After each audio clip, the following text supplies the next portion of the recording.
Welcome to Meaningful Mornings. After the first home that my family lived in, we lived in this home till I was more than 7. It was a small space. My sisters and I shared the same room. And our room was our family's puja room, particularly where my mother would come and offer her worship to divinity. When we shifted homes, this was the second home I grew up in, then just one of my sisters and I shared a room. And that happened to be the puja room. Then the third home I grew up in, I had my own room, and that happened to be the puja room. Not by choice. I don't have free will in my family. It is by my parents' will. So inevitably, every room I stayed in was my mother's puja room. Again, where she offered worship to divinity. I was recently listening to Pujaswami Tejomayananda describe his responsibility to share about Gita and Gurudev, and he described this as his Vak Puja. It is him offering worship, but not with materials, doing this with his words. What a lovely sentiment, because this takes puja or worship offline then. My parents' puja room is a specific space and time, but in terms of words, where is the space and time where one can't do this? This is my practice in Vak Puja towards our trust triangle. And specifically in this context, to Sri Krishna, who is God, who is Gita, who is Guru. And so my mother grew up offering puja. I feel like I'm doing the same. Hers with materials, mine with words. She doesn't agree, but it doesn't matter.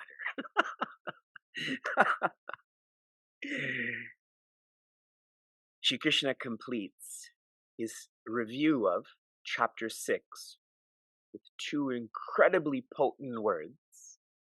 Mat chitta. Mat chitta is the essence of dhyana yoga. Mat is Shri Krishna. Chitta is my sense of individuality. I have to immerse myself in Shri Krishna. This is dhyana yoga. Another phrase we've been using is dhyana dwara. This is us entering the gateway, the forum of contemplation. And if you hold on and follow through, where do you go next? Haridwara. You enter the kingdom of the divine. I'll share this in a less poetic way. Right now, our default is thoughts. I'm thinking about what's going to happen at 9 a.m. And I'm thinking about what are people thinking about me? And the foundation of these thoughts is the sense of I-ness. If there's I-ness, there's you-ness. But for the one who contemplates matchitta, they go beyond thoughts to awareness. Beyond the sense of individuality to the sense of divinity. Dhyana dwara to Haridwara. In verse 58, I'm just reading the last quarter. Na shroshyasi na vinangshasi. I take that back. Na shroshyasi will lead to vinangshasi. This means, for the one who does not listen, there will only be devolving. If you want to see how this plays out, the one who's not engaged in shravana, that is active listening, naturally they're not going to engage in manana, active reflecting, which means they can't engage in nididhyasana, or active practicing. One who doesn't practice self-development obviously is going to devolve. In verse 59, again the last quarter, Prakritis tvam neyokshati. Here Shri Krishna is sharing, you are going to act based on your nature. Our nature is more strong than we think it is. That thought continues in the next verse, but opening this up a little bit. How this relates to earlier teachings, what this last quarter is showing, the one who doesn't engage in swadhyaya. In verse 58, if you don't engage in shravana, there will be no active reflecting or practicing. Here, the one who doesn't engage in swadhyaya, that is introspecting, getting to know their nature, then they can never structure. The words we used were swabhava and swakarma. If I don't invest in knowing myself, I'll never know myself, so I can't structure my implementation, my intention to help me evolve. I'm zooming into, that was the 9th system we went through. Swadhyaya triggers swabhava, which triggers swakarma, but if this is not there, these two won't be there either. Now Shri Krishna is sharing a very personal sentiment with Prince Arjuna, almost like a carrot and stick about Bhagavad Gita. Not chapter 6, but the entire Bhagavad Gita. The teachings are almost done, and there's this affirmation or absence of, do you understand? Are you going to follow through? I'm going back to verse 60 in the form of a review.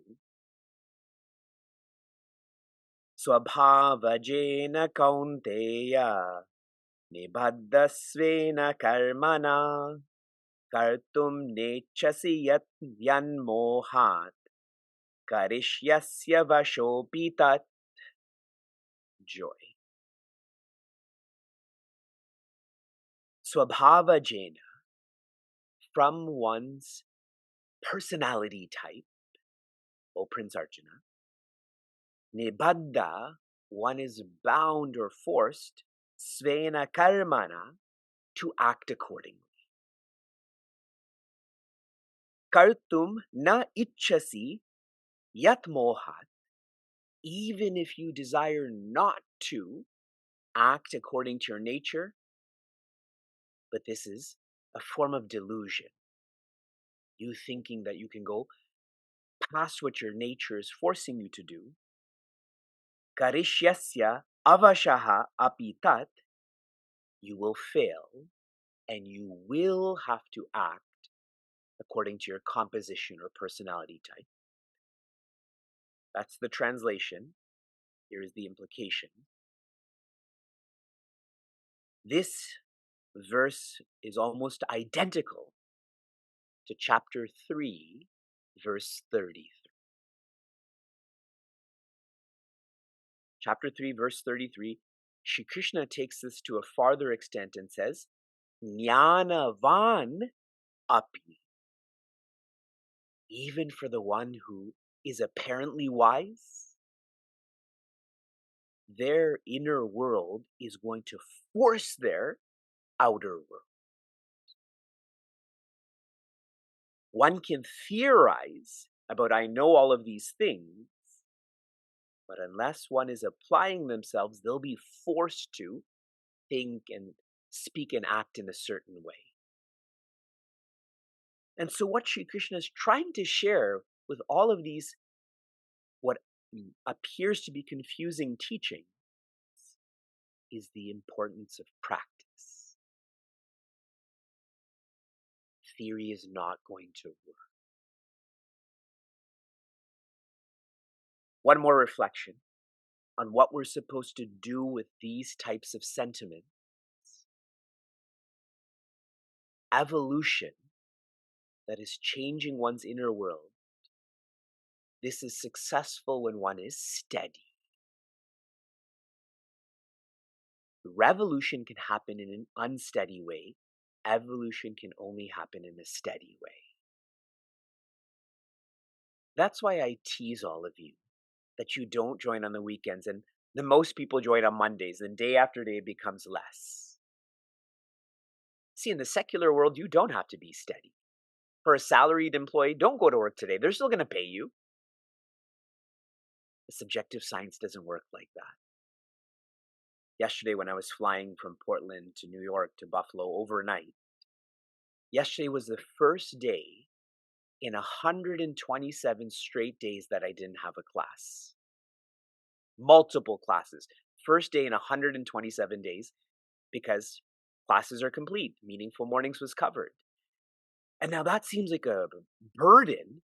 I'm so lucky that I got to be in this for 127 days, day and night straight.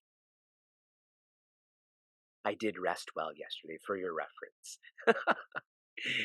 We continue into verse 61. Ishvara sarva bhutanam hridesharjuna tishtati brahmayan sarva bhutani yantrarudhani mayaya. Joy. Lovely verse that is teaching us about what free will is and what to do with it. That's what I feel these concluding thoughts are about. Ishwaras, my apologies, something's in my eye. Ishwaraha sarva bhutanam. Divinity is in all beings. Where in all beings? Hrideshe, in the space of the heart, O Prince Arjuna, tishtati, is standing there, is established there. Now, right now, if a surgeon came here and opened my chest and opened my heart, is he going to find Shri Krishna? The answer is yes, but he or she's not going to see it with their eyes. Is not going to see it with their eyes. So the implication here is the heart is really the center of who we are. The Sanskrit words for center are Atma, Dhamma. Shri Krishna is the essence of who we are. If you know that and feel that, everything about you will change. If I know my neighbor has that same presence, I'm going to treat my neighbor in such a different way. While I was in Portland, a high school student had asked me, how would you describe life in one English sentence? That was a good question. How would you describe life in one English sentence? And so I told her, life is being. Life is being. That's what's implied here. heart, center, Atma, Dhamma. This is life. Everything that is superficial to this is living. Brahmayan sarva bhutani. Brahmayan means revolving, moving. All of these beings. Yantra arudhani mayaya. All of these beings are revolving as if on a machine. This is a expression of Maya. Your book says illusion. Another word is creation. Shared succinctly and finally, all that is happening, this is being facilitated by the hand of God. Anyone who's feeling what is happening is on account of this hand, they start to wholeheartedly accept the weather, accept politics, accept their family, accept their body is aging. They accept. That's why I've tried to connect this to. When you know all is happening because of this hand, what free will do you have? Surrender the idea that you have free will and become free. A really intense inspiration. What is this intense inspiration? You're not there. There is no you. To application. Your application was, in which way do you not change? I shared a lot about people who feel they're right. Those who feel they're right in a non-divine way, they never change. So I asked you to reflect on this. A reflection from my side is, the more of a difference I feel between myself and Sri Krishna, the less I change. If you want to know someone who's close to Sri Krishna, it is someone who's changing their inner world, this notion that they're right. It is Sri Krishna who's right. Your application for this morning is, I want you to feel that you do not have free will. Feel that you do not have free will. If you do it, that's God's will. If you don't do it, that's also God's will. You may as well feel it and accept it. Shanti, Shanti, Shanti hi, be joy.